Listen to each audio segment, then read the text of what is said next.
ఇంటిల్లిపాది మెచ్చేటట్టు కాకరకాయ కర్రీ చేదు లేకుండా ఎలా చేయాలి అని ఆలోచిస్తున్నారా? అయితే వీడియో మీకోసమే. నేను చేసే ప్రాసెస్లో ఒక్కసారి ట్రై చేయండి. చేదు లేకుండా ఉంటుంది కాబట్టి చిన్నపిల్లల నుంచి పెద్దవాళ్ళ వరకు ఎవరైనా ఇష్టంగా తింటారు. ఎప్పుడు తినని వాళ్ళు కూడా ఇష్టంగా తింటారు. నేను చేసే ప్రాసెస్లో ఒక్కసారి ట్రై చేయండి.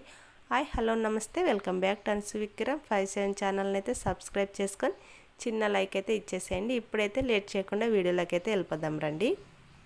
కాకరకాయలు బాగా కడిగిన తర్వాత జస్ట్ ఇలా ఘాట్లు పెట్టుకున్న తర్వాత చిన్న చిన్న ముక్కలుగా కట్ చేసుకుంటే సరిపోతుంది. కర్రీకి ఎప్పుడైనా సరే రౌండ్గా కట్ చేసుకోండి, చూడ్డానికి బాగుంటుంది, టేస్ట్ కూడా బాగుంటుంది. కాబట్టి ఫ్రైకి అయితే చిన్న చిన్న ముక్కలుగా కట్ చేసుకోండి, కానీ కర్రీకి అయితే ఇలా రౌండ్గానే కట్ చేసుకోండి. ఇలా జస్ట్ పైన లేయర్ ఇలా క్రాక్స్ పెట్టడం వల్ల మనం పసుపు ఉప్పు వేసిన తర్వాత ఒక హాఫ్ అన్ అవర్ తర్వాత రసం పిండితే కనుక కాకరకాయలో ఉన్న చేదంతా బయటకు వస్తుంది. అందుకోసం ఇలా ఘాట్లు పెట్టుకోండి. ఇప్పుడైతే చూడండి, ఒక బేసన్లోకి అయితే వేస్తున్నాను.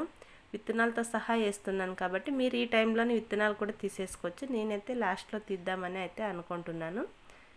ఇలా ఒకసారి బాగా కలుపుకున్న తర్వాత ఇప్పుడైతే ఫస్ట్గా ఉప్పు అయితే వేస్తున్నాను. చూడండి, ఉప్పు వేసిన తర్వాత ఇప్పుడు కొంచెం పసుపు అనేది వేసుకోవాలి. ఈ రెండింటిని కాకరకాయలు బాగా పట్టేటట్టు కింద నుంచి పైకైతే ఒకసారి బాగా కలుపుకోవాలి.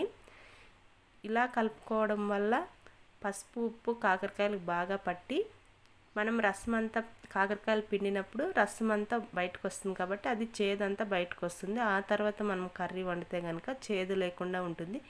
ఫస్ట్ స్టెప్ చెప్తున్నాను కాబట్టి ఎవరు స్కిప్ చేయకుండా వీడియో చూసి మీరు ఒకసారి ట్రై చేయండి నేను చేసే ప్రాసెస్లో. ఇప్పుడైతే చూడండి, విత్తనాలన్నీ అయితే తీసేసినాను. ఇప్పుడు కాకరకాయలు అన్నీ రసం అంతా పిండుతాను. చూడండి, ఇలా తీసుకున్న తర్వాత మన చేతికి ఎన్ని పడితే అన్ని తీసుకొని ఇలా గట్టిగా ప్రెస్ చేస్తే కనుక చేదంతా బయటకు వస్తుంది. కాకరకాయ ముక్కలన్నీ మొత్తం రసం అంతా ఇలా పిండిన తర్వాత ఇప్పుడు మనం వచ్చేసి ఆయిల్ పోసుకొని ఆయిల్ వేడెక్కిన తర్వాత ఇప్పుడు ఈ కాకరకాయ ముక్కలన్నీ మొత్తం ఉడికేటట్టు కాకరకాయలన్నీ ఆయిల్లో అయితే వేయించుకోవాల్సి ఉంటుంది. కొంచెం ఆయిల్ వేడెక్కిన తర్వాత మనం కట్ చేసి పక్కన పెట్టుకున్న కాకరకాయ ముక్కలన్నీ వేసి బ్రౌన్ కలర్ వచ్చేంత వరకు అయితే వేయించుకోవాల్సి ఉంటుంది. సిమ్లో పెట్టుకొని వేయించుకోండి, ఎందుకంటే అడుగున మాడకుండా ఉంటుంది. ఈవెన్గా అన్నీ కాలుతాయి కాబట్టి మనం లో ఫ్లేమ్లో పెట్టుకొని వేయించుకోవడం వల్ల బాగుంటుంది. ఇప్పుడైతే చూడండి, రసం అంతా పిండి వాటర్ ఏమి యాడ్ చేయలేదు కాబట్టి కాకరకాయలో ఉన్న చేదంతా బయటకు వచ్చింది. ఇప్పుడు ఆయిల్లో కూడా వేస్తున్నాం కాబట్టి చేదేమి ఉండదు. ఒక్కసారి నేను చేసే ప్రాసెస్లో ఒకసారి ట్రై చేయండి. ఇప్పుడైతే చూడండి, బ్రౌన్ కలర్ అయితే వచ్చినాయి కదా, ఈ మాత్రం వస్తే సరిపోతుంది. అడుగున మాడకుండా ఉండాలంటే కనుక ఇలా సిమ్లో పెట్టుకొని వేయించుకోవడం వల్ల సరిపోతుంది. ఇప్పుడైతే ఇవన్నీ పక్కకు తీసేసుకోవాలి. అలానే పెడితే కనుక మాడిపోతే. ఇప్పుడు వచ్చేసి పెనం వేడెక్కిన తర్వాత పల్లీలు అనేది వేస్తున్నాను. పల్లీలు బాగా వేగిన తర్వాత ఎండు కొబ్బరి అయితే వేస్తున్నాను. మీ దగ్గర కొబ్బరి ఉన్నా కూడా చిన్న చిన్న ముక్కలుగా కట్ చేసుకొని అయితే వేసుకోండి. ఇప్పుడు కొబ్బరి కూడా జస్ట్ వేగిన తర్వాత ఇప్పుడు ఫైనల్గా వచ్చేసి తెల్ల నువ్వులు అయితే వేస్తున్నాను. వేడి జస్ట్ చిట్టుపట్లాడితే సరిపోతుంది. ఇలా ఒకసారి వేయించుకున్న తర్వాత మిక్సీ జార్లోకి అయితే తీసేసుకోవాలి. అలానే పెడితే కనుక ఇవి కూడా మాడిపోతాయి కాబట్టి మనం మిక్సీ జార్లోకి అయితే తీసేసుకోవాలి. వేడి తగ్గిన తర్వాత ఫైన్గా మిక్సీ పడితే సరిపోతుంది. ఇలా మిక్సీ పట్టిన తర్వాత ఇప్పుడు మనం వేయించుకున్న కాకరకాయ పాత్రలోనే ఇప్పుడైతే నేనైతే పోపు అయితే వేస్తున్నాను. చూడండి, ఆయిల్ వేసుకొని ఇంకొంచెం ఆవాలు అయితే వేస్తున్నాను. ఆవాలు కొంచెం చిట్టుపట్లాడిన తర్వాత ముందుగా కట్ చేసుకున్న ఆనియన్స్ అయితే వేస్తున్నాను. ఆనియన్స్ తొందరగా మగ్గడానికి వచ్చేసి కొంచెం ఉప్పు అయితే వేస్తున్నాను. ఇలా వేగిన తర్వాత ఇప్పుడు వచ్చేసి కరివేపాకు ఎండుమిర్చి కూడా వేస్తున్నాను. టమాటా వేయకూడదు, కాకరకాయ కర్రీ వండినప్పుడు టమాటా వేస్తే కనుక టేస్ట్ డిఫరెంట్ ఉంటుంది కాబట్టి టమాటా వేయకుండా ఓన్లీ చింతపండుతోనే చేస్తున్నాను. ఇప్పుడు కొంచెం అల్లం వెల్లుల్లి పేస్ట్ వేసిన తర్వాత పచ్చివాసన పోయేంత వరకు వేయించుకుంటే సరిపోతుంది. ఇప్పుడు వచ్చేసి కొంచెం కారం అయితే వేస్తున్నాను. కారం వేసిన తర్వాత ఒకసారి ఆయిల్లో బాగా కలిపితే కనుక కారం కలర్ అనేది చేంజ్ అవుతుంది కాబట్టి ఎప్పుడైనా సరే కర్రీ వండేటప్పుడు కారం వేసిన తర్వాత ఒకసారి బాగా కలపండి. ఇప్పుడు మనం ముందుగా మిక్సీ పెట్టుకున్న పేస్ట్ అయితే వేస్తున్నాను. చూడండి, ఫైన్గా అయితే మిక్సీ పట్టుకోవాలి. ఇది వేసిన తర్వాత నేను ఎప్పుడైనా కాకరకాయ కర్రీ వండేటప్పుడు మీరు కూడా టమోటా యాడ్ చేయకుండా చేయండి, అదే సరైన పద్ధతి అన్నమాట. ఇప్పుడు ఇలా పేస్ట్ వేసిన తర్వాత ఇప్పుడు నేను ముందుగా వేయించి పక్కన పెట్టుకున్నా కదా, ఆల్రెడీ మన ఛానల్లో వీడియో కూడా ఉంది, ధనియాలు జీరా పౌడర్ అన్నమాట. ఇది కూడా ఇప్పుడే వేస్తున్నాను. మీ దగ్గర లేకపోతే కనుక పల్లీలు అవి వేయించేటప్పుడే కొన్ని ధనియాలు జీలకర్ర కూడా వేసి వేయించుకోండి.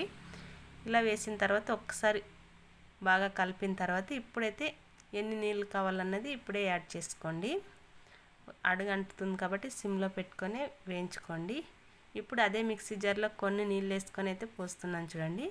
మన కన్సిస్టెన్సీకి సరిపడేటట్లు నీళ్ళు పోసుకున్న తర్వాత ఇప్పుడు ఒకసారి టేస్ట్ చూసి సాల్ట్ అనేది తక్కువ ఉంటుంది కాబట్టి ఒకసారి సాల్ట్ అనేది వేసుకోండి. ఇలా వేసుకున్న తర్వాత ఒక మంట బాగా మసిలిన తర్వాత చింతపండు అనేది యాడ్ చేసుకోవాలి. ఇలా బాగా మసులుతున్నప్పుడు చింతపండు అయితే యాడ్ చేస్తున్నాను చూడండి. చింతపండు కూడా బాగా మసిలిన తర్వాత కొంచెం బెల్లం పొడి అయితే వేసుకోవాల్సి ఉంటుంది.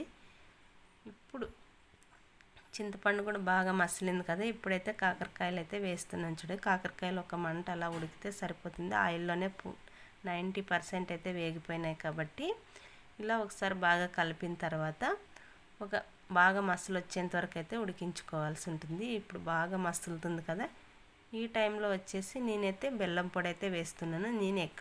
నేను టమాటా అయితే వాడలేదు. సరైన పద్ధతి అంటే కాకరకాయ కర్రీ చేసే పద్ధతి ఇది. మనం బెండకాయ చేసినా కాకరకాయ చేసినా కూడా టమాటా వాడకూడదు. మనకు ఇప్పుడు ఎక్కువగా టమాటాలు దొరుకుతున్నాయి కాబట్టి ప్రతి కర్రీలోకి కూడా వేస్తున్నాము. కొన్ని కర్రీస్లోకి వేయకపోతేనే ఒరిజినల్ టేస్ట్ వస్తుంది కాబట్టి ఇలా ఒకసారి ట్రై చేయండి. కొంచెం గరం మసాలా అయితే వేసినాను.